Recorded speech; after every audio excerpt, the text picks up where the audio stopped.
بسم اللہ الرحمن الرحیم۔ حضرت عمران بن حسین رضی اللہ عنہ بیان کرتے ہیں،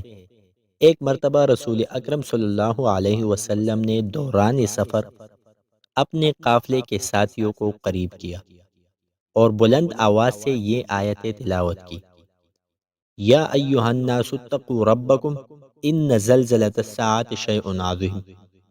یوم ترونھا تذہل کل مرضعۃ عما ارضعت، آخر آیت تک۔ سورۃ الحج 1 اور 2۔ اے لوگو، اپنے رب سے ڈرو، بے شک قیامت کا زلزلہ بڑی سخت چیز ہے۔ جس دن تم اسے دیکھو گے، ہر دودھ پلانے والی اپنے دودھ پیتے کو بھول جائے گی اور حمل والی اپنے حمل کو گرا دے گی، اور تو لوگوں کو دیکھے گا جیسے نشے میں ہے، حالانکہ وہ نشے میں نہ ہوگے بلکہ اللہ تعالیٰ کا عذاب بہت سخت ہوگا۔ جب صحابہ رضی اللہ عنہم نے یہ آیت سنی تو اپنی سواریاں بھگا کر فوراً رسول پاک کے ارد گرد جمع ہو گئے، کیونکہ وہ سمجھے کہ شاید یہ سب کچھ ابھی رسول پاک صلی اللہ علیہ وسلم کے گفتگو ختم کرتے ہی ہو جائے گا۔ جب تمام صحابہ کرام رضی اللہ عنہم رسول پاک کے ارد گرد اکٹھے ہو گئے تو آپ نے فرمایا، جانتے ہو وہ دن کون سا دن ہوگا؟ صحابہ رضی اللہ عنہم نے عرض کی، اللہ عز و جل اور اس کا رسول ہی بہتر جانتے ہیں۔ آپ نے فرمایا، یہ وہ دن ہوگا جس دن آدم علیہ السلام کو پکاریں گے، اللہ تعالیٰ آدم علیہ السلام سے فرمائے گا، تم جہنمی لوگوں کو جہنم میں بھیج دو۔ آدم علیہ السلام عرض کریں گے، الہی جہنمی لوگ کتنے ہیں؟ اللہ تعالیٰ فرمائے گا، 1000 میں سے 999 جہنم میں اور ایک جنت میں۔ عمران بن حسین رضی اللہ عنہم کہتے ہیں، یہ سن کر صحابہ کرام رضی اللہ عنہم اس قدر ہمزدہ ہوئے کہ ان کے چہروں پر ہلکی سی بھی مسکراہٹ نہ رہی۔ جب رسول اکرم نے صحابہ کی یہ کیفیت دیکھی تو فرمایا، جان لو تمہیں خوشخبری ہو، اس ذات کی قسم جس کے قبضہ قدرت میں میری جان ہے، تمہارے اندر 2 ایسی مخلوقیں ہیں کہ کسی بے زیادہ سے زیادہ کثرت والی چیز سے ان کا تقابل کرو تو ہر ایک کے مقابلے میں وہی زیادہ ہوں گے، حتیٰ کہ جتنے انسان اور شیاطین مر چکے ہیں ان سے بھی زیادہ۔ وہ مخلوقیں یاجوج اور ماجوج ہے۔ عمران کہتے ہیں، یہ بات سن کر صحابہ رضی اللہ عنہم سے وہ غم اور حزن دور ہو گیا۔ آپ نے مزید فرمایا، جان لو تمہارے لیے خوشخبری ہے، اس ذات کی قسم جس کے قبضہ قدرت میں میری جان ہے، پوری انسانیت میں تمہاری حیثیت اتنی ہی ہے جتنی کسی چوپائے کے پاؤں کے نیچے زمین آتی ہے، یا یوں سمجھو کہ جس طرح اونٹ کے پہلو میں چھوٹا سا تل ہو، سارا اونٹ انسان کی مانند اور تم اس کے پہلو میں تل کی مانند ہو۔ حضرت عبادہ بن صامت رضی اللہ عنہ بیان کرتے ہیں کہ رسول اللہ صلی اللہ علیہ وسلم نے ارشاد فرمایا، میں قیامت کے دن سب لوگوں کا سردار ہوں گا، لیکن مجھے اس پر فخر نہیں ہے، اور قیامت کے دن ہر شخص میرے لواء الحمد کے نیچے کھڑا حساب کتاب شروع ہونے کا انتظار کر رہا ہوگا۔ لواء الحمد میرے پاس ہوگا، میں چلوں گا اور سب لوگ میرے ساتھ چلیں گے، میں چلتے چلتے جنت کے دروازے تک پہنچ جاؤں گا، میں دروازے پر دستک دوں گا، اندر سے پوچھا جائے گا کون؟ میں کہوں گا محمد صلی اللہ علیہ وسلم، تو مجھے خوش آمدید کہا جائے گا۔ پھر جب میں اپنے رب کا دیدار کروں گا تو اس کا دیدار کرتے کرتے سجدے میں گر جاؤں گا۔ حضرت ابن عمر رضی اللہ عنہما بیان کرتے ہیں کہ رسول اللہ صلی اللہ علیہ وسلم نے ارشاد فرمایا، مظلوم کی بد دعا سے بچو، کیونکہ مظلوم کی بد دعا آسمان کی طرف شعلوں کی طرح بلند ہوتی ہے۔ حضرت ابن عباس رضی اللہ عنہما فقال لها وللارض ائتیا طوعا او کرہا کی تفسیر کرتے ہوئے فرماتے ہیں، اللہ تعالیٰ آسمان سے فرمائے گا اپنے سورج، چاند اور ستارے نکال دے،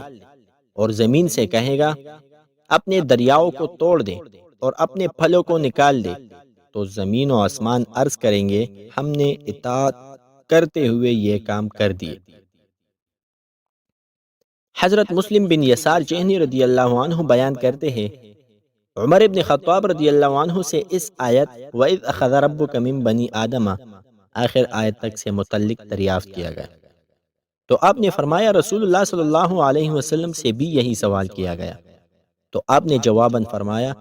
اللہ تعالیٰ نے آدم علیہ السلام کو پیدا فرمایا، پھر اپنا دست قدرت ان کی پشت مبارک پر پھیرا تو ان کی کچھ اولاد باہر نکل آئی۔ اللہ تعالیٰ نے فرمایا ان لوگوں کو میں نے جنت کے لیے پیدا کیا ہے اور یہ جنتیوں والے کام کریں گے۔ پھر آدم علیہ السلام کی پیٹھ پر دوبارہ ہاتھ پھیرا تو باقی اولاد بھی نکل آئی۔ اللہ تعالیٰ نے ان سے متعلق فرمایا ان کو میں نے جہنم کے لیے پیدا کیا ہے اور یہ جہنمیوں والے ہی کام کریں گے۔ حضرت عبداللہ ابن مسعود رضی اللہ عنہ فرماتے ہیں کہ نبی اکرم صلی اللہ علیہ وسلم نے ارشاد فرمایا جس دن اللہ تعالیٰ نے موسیٰ علیہ السلام کو ہم کلامی کا شرف بخشا، اسی دن موسیٰ علیہ السلام نے اونی لباس پہنا ہوا تھا، جبہ اور چادر بھی اون ہی کی تھی اور چمڑے کے جوتے پہنے ہوئے تھے۔ حضرت ابو امامہ باہلی رضی اللہ عنہ بیان کرتے ہیں کہ رسول اللہ صلی اللہ علیہ وسلم نے ارشاد فرمایا اونی لباس پہنا کرو، اس سے تم اپنے دلوں میں ایمان کی چاشنی پاؤ گے۔ حضرت عبداللہ بن فیروز الدیلمی رضی اللہ عنہ بیان کرتے ہیں حضرت عبداللہ ابن عمر ابن عاص رضی اللہ عنہ طائف کے علاقہ میں موجود اپنے وحق نامی باغ میں ایک قریشی نوجوان کے ساتھ بیٹھے محو گفتگو تھے کہ میں بھی وہاں پر جا پہنچا۔ اس نوجوان پر شراب خوری اور زناکاری کا الزام تھا۔ میں نے عبداللہ ابن عمر ابن العاص سے کہا مجھے چند خصلتوں کے بارے میں پتہ چلا ہے جن کے متعلق آپ رسول اکرم صلی اللہ علیہ وسلم کا یہ فرمان بیان کرتے جس نے ایک گھونٹ شراب پی 40 دن تک اس کی توبہ قبول نہیں کی جاتی۔ اس پر اس جوان نے ایک جھٹکے سے اپنا ہاتھ عبداللہ کے ہاتھ میں چھڑایا اور یہ کہتا ہوا اٹھ کر چلا گیا کہ جو بدبخت ہوتا ہے وہ ماں کے پیٹ سے ہی بدبخت پیدا ہوتا ہے،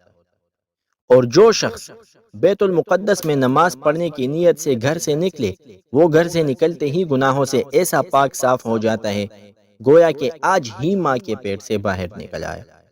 عبداللہ ابن عمر نے کہا میں کسی کو یہ حق نہیں دیتا کہ وہ میرے حوالے سے ایسی بات کہے جو میں نے نہیں کہی۔ میں نے رسول اکرم صلی اللہ علیہ وسلم کو یہ فرماتے سنا ہے کہ جو شخص ایک گھونٹ شراب پیے اس کی 40 دن تک توبہ قبول نہیں ہوتی، پھر اگر وہ توبہ کر لے تو اللہ تعالیٰ اسے معاف کر دیتا ہے، لیکن دوبارہ پیے تو پھر 40 دن تک اس کی توبہ قبول نہیں کی جاتی۔ عبداللہ ابن عمر کہتے ہیں آپ یہ جملہ دہراتے رہے حتیٰ کہ تیسری یا چوتھی مرتبہ آپ نے فرمایا اگر پھر شراب نوشی کرے تو اس کو قیامت کے دن مہلک زہر پلایا جائے گا۔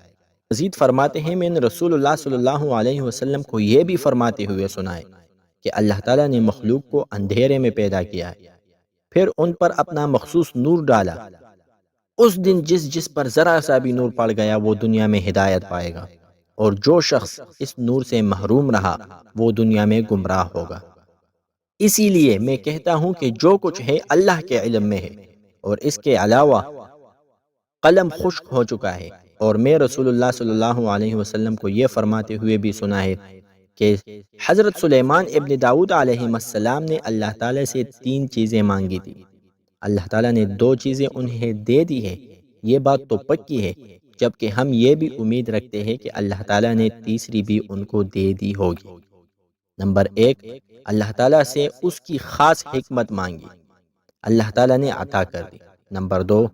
اور ایسی بادشاہی مانگی کہ ان کے بعد کسی کو ایسی بادشاہی نہ مل سکے، اللہ تعالیٰ نے وہ بھی عطا کر دی۔ نمبر 3 انہوں نے یہ دعا مانگی کہ اگر کوئی شخص اپنے گھر سے اس مسجد میں نماز پڑھنے کی نیت سے نکلے تو اس کو ایسا پاک و صاف کر دے جیسا کہ ماں کے پیٹ سے آج ہی نکلا ہو۔ حضور فرماتے ہیں ہمیں امید ہے کہ اللہ تعالیٰ نے ان کو یہ فضیلت بھی عطا کر دی ہوگی۔